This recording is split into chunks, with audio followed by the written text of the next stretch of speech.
मन और शरीर के लिए स्वास्थ्य का रहस्य है। बीते हुए कल का पछतावा मत करो। पूरी ईमानदारी के साथ वर्तमान में जियो। एक इंसान की पूरी जिंदगी अगर 2 शब्दों में समाहित की जाए तो 2 शब्द होंगे सुख और दुख।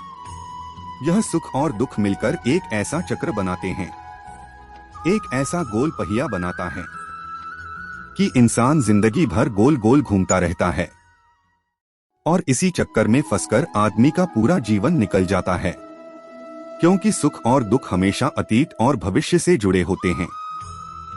आज जो कहानी आपको सुनाने वाला हूँ, ये कहानी आपको सुख और दुख के चक्र से निकलकर वर्तमान के आनंद की एक झलक प्रदान करेगी। एक बार की बात है, एक नौजवान युवक बुद्ध के पास आता है और उनसे कहता है कि बुद्ध, क्या आप मेरे एक सवाल का जवाब देंगे? बुद्ध ने मुस्कुराते हुए कहा कि पूछो, क्या पूछना है? इसके बाद उस युवक ने कहा कि मेरी उम्र अभी बहुत ज्यादा नहीं, मैं बहुत परेशान रहता हूँ, बहुत दुखी रहता हूँ। मैं आपसे यह जानना चाहता हूँ कि मेरे जीवन में अभी से इतने दुख हैं, तो मेरी जिंदगी तो अभी बहुत बाकी है। क्या मेरे जीवन में दुख बढ़ते ही रहेंगे? इन दुखों से छुटकारा पाने का कोई रास्ता नहीं है। यह सुनकर बुद्ध कहते हैं कि कहाँ है तुम्हारे दुख? मुझे तो दिखाई नहीं दे रहे।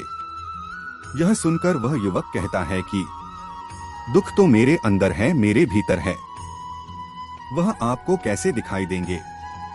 यह सुनकर बुद्ध उस युवक से पूछते हैं कि क्या तुम्हें अपने दुख दिखाई देते हैं? वह युवक कहता है कि हाँ बुद्ध, मैं अपने दुखों को भली भांति देख कर रहा हूँ। बुद्ध में और उसे युवक में चर्चा चल ही रही होती है कि तभी एक भिक्षु दौड़कर वहां पर आता है। वह भिक्षु बुद्ध के कान में कुछ कहता है। इसके बाद बुद्ध उस युवक से कहते हैं कि चलो, मैं तुम्हें जीवन का सत्य दिखाने के लिए एक जगह पर लेकर चलता हूँ। वहां पर तुम कुछ भी मत बोलना, चुपचाप सारी बातें सुनते रहना। इसके बाद तुम्हें अपने सारे प्रश्नों के उत्तर खुद ही मिल जाएंगे। यह कहकर वह युवक बुद्ध के पीछे पीछे चलने लगता है। कुछ दूर चलने के बाद बुद्ध एक घर में प्रवेश करते हैं। घर में प्रवेश करने के बाद युवक और तथागत देखते हैं कि वहां पर बहुत सारे लोग इकट्ठे हो रखे हैं और बीच में चारपाई पर एक वृद्ध आदमी लेटा हुआ है। बुद्ध को देखते ही सभी लोगों ने उनके लिए राह बनाई और बुद्ध उस आदमी के पास वहीं उसकी चारपाई पर जाकर बैठ जाते हैं। वो युवक भी पास में ही बैठ जाता है। इसके बाद वो वृद्ध आदमी कहना शुरू करता है कि बुद्ध, मैं नहीं जानता कि मेरे जीवन में कितनी सांसें और बची हैं। पता नहीं किस वक्त मुझे भगवान के घर से बुलाव आ जाए। हे बुद्ध, मैं मरने से पहले अपने कुछ सवालों के जवाब आपसे जानना चाहता हूँ।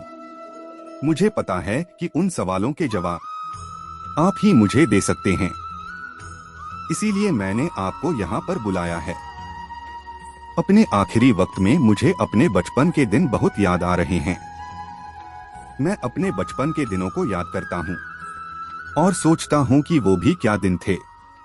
ना कुछ पाने की फिक्र, ना कुछ खोने का गम। बचपन के उन दिनों को याद करके मेरी आंखों में आंसू आ जाते हैं। मुझे लगता है कि कितनी आजादी थी उस समय। मेरे मन में कुछ भी पाने की इच्छा नहीं थी।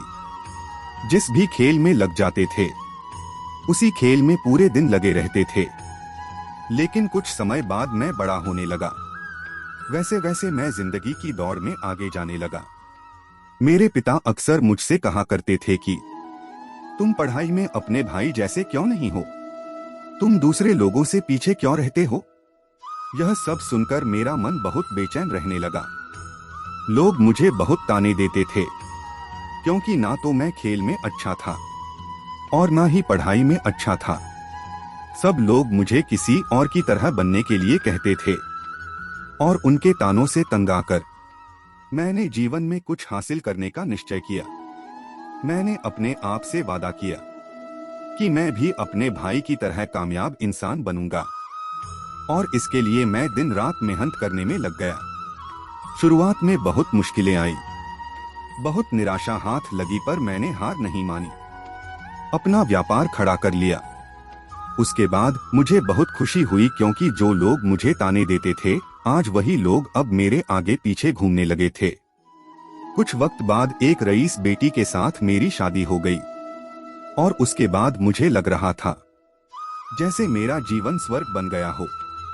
कुछ साल बाद बच्चे हुए। दोनों बहुत ही सुंदर थे। अब मेरा मन मेरे बच्चों के लिए कुछ करने को उत्सुक हो गया। मैं और भी ज्यादा धन कमाने में लग गया और जल्द ही मैं अपने नगर का सबसे बड़ा व्यापारी बन गया। सब कुछ अच्छा चल रहा था, लेकिन अनहोनी को कौन टाल सकता है। एक दिन अचानक मेरी पत्नी मुझे छोड़कर चल बसी। इससे मुझे बहुत गहरा आघात पहुंचा। मैं कई दिनों तक अपने घर से बाहर नहीं निकला। मेरे बेटे मुझे हिम्मत देते थे कि पिताजी माताजी तो नहीं रही, लेकिन हम दोनों भाई आपका हमेशा साथ देंगे, आपकी हमेशा सेवा करेंगे। आपको किसी बात की कोई चिंता करने की आवश्यकता नहीं है। और धीरे धीरे मैंने भी अपने मन को समझा लिया कि अब मुझे अपनी प्रिय पत्नी के बिना ही जीना पड़ेगा। इसीलिए मैंने अपना मन अपने बेटों के साथ जोड़ लिया। उनकी खुशी में मुझे खुशी होती थी और उनके दुख में ही मुझे दुख होता था। इसके बाद आदमी ने कहा कि बुद्ध, इस जीवन चक्र में अक्सर मुझे महसूस होता था कि आखिर जीवन क्या है, जीवन गहराइयों में कैसे जाना जाए, मैं कौन हूं और मैं इस दुनिया में क्या करने के लिए आया हूं। ऐसे तमाम सवाल मेरे मन में उठते रहते थे, लेकिन मैं हमेशा सोचता रहता था कि पहले मैं अपने जीवन से दुखों और परेशानियों को दूर कर देता हूं, उसके बाद ध्यान में मैं अपना पूरा मन लगाऊंगा। और यही सोच सोचकर मैं कभी ध्यान नहीं कर पाता था। धीरे धीरे वक्त बीतता रहा और आखिर में उम्र ढलने के बाद मैं बीमार पड़ गया। लेकिन अब मैं अपने जीवन में अगर पीछे मुड़कर देखता हूं तो मुझे एहसास होता है कि मेरे बचपन के दिन ही सबसे प्यारे दिन थे। तब उस वृद्ध आदमी ने बुद्ध से पूछा, मैं चंद घड़ियों का मेहमान हूं, यह मैं जानता हूं, लेकिन क्या आप कुछ ऐसा सूत्र मुझे बता सकते हैं जिससे कि मैं सुकून से मर सकूं। यह सुनकर बुद्ध ने कहा कि हर इंसान को बचपन के दिन प्रिय होते हैं, क्योंकि उस समय उसे कोई भी चिंताएं नहीं रहती, वो आजाद होता है, उसके मन में कोई लालसा नहीं होती। लेकिन जैसे जैसे इंसान की आयु बढ़ने लगती है वैसे वैसे उसकी इच्छाएं, उसकी कामनाएं दिन ब दिन बढ़ती जाती है और इसीलिए अक्सर इंसान भविष्य की तैयारी में लगा रहता है या फिर अतीत के बारे में सोचता रहता है और वह वर्तमान भूल जाता है। और वहीं अगर हम किसी छोटे बच्चे को देखें तो उसके लिए कोई भविष्य या कोई अतीत नहीं होता, उसके लिए बस वर्तमान होता है और इसीलिए वो वर्तमान में पूरा आनंदित होकर रहता है। तुमने अपना पूरा जीवन अपनी कामयाबियों, अपने बेटों, अपनी पत्नी और अपने भविष्य की योजनाओं में ही बिता दिया और तुम हमेशा यही सोचते रहे कि पहले मैं अपने जीवन को व्यवस्थित कर लेता हूं और उसके बाद सत्य की खोज करूंगा, उसके बाद ध्यान करूंगा। लेकिन हम यह भूल जाते हैं कि कल कभी नहीं आता, भविष्य की योजनाएं कभी पूरी नहीं होती। जब योजना पूरी होती है तो हमारा मन दूसरी योजनाएं बना लेता है और इस प्रकार जीवन चक्र चलता रहता है।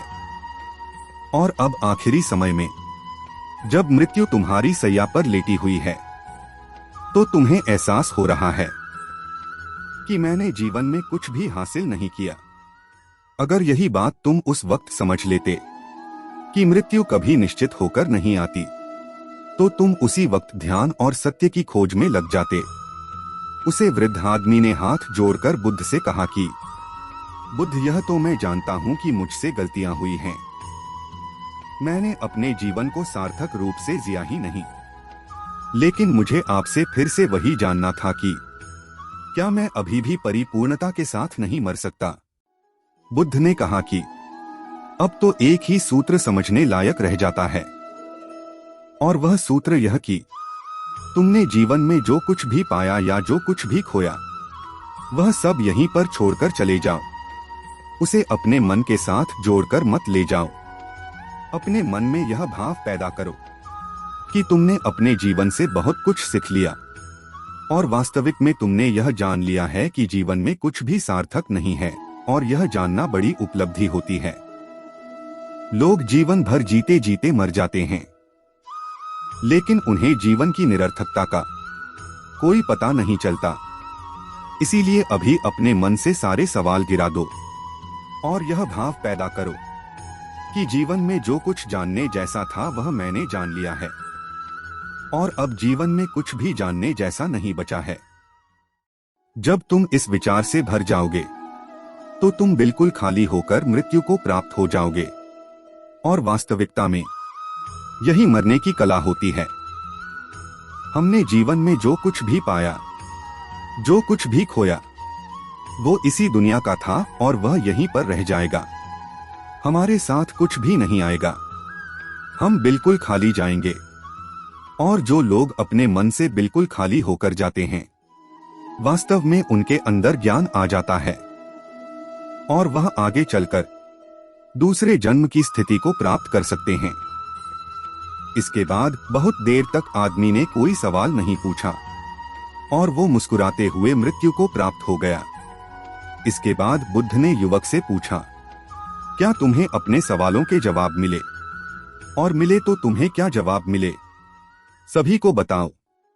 उस युवक ने कहा, बुद्ध, मुझे अपने सवालों के जवाब मिल गए हैं। मैं समझ गया हूं कि जीवन में कुछ भी पाने जैसा नहीं। सुख हो या दुख हो, सब कुछ यही पीछे रह जाता है।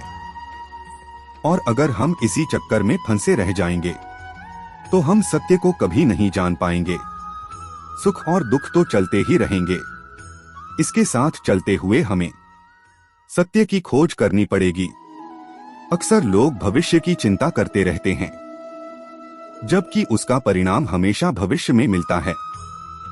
इसी तरह हमारा मन कभी कभी अतीत की चिंताओं में रहता है, और हम वर्तमान को भूल जाते हैं, जबकि वर्तमान में ही वास्तविक आनंद का अनुभव होता है। तो दोस्तों, कैसी लगी आपको यह कहानी? कमेंट सेक्शन में जरूर बताना, और अच्छी लगी तो इस चैनल को सब्सक्राइब करना मत भूलना। धन्यवाद।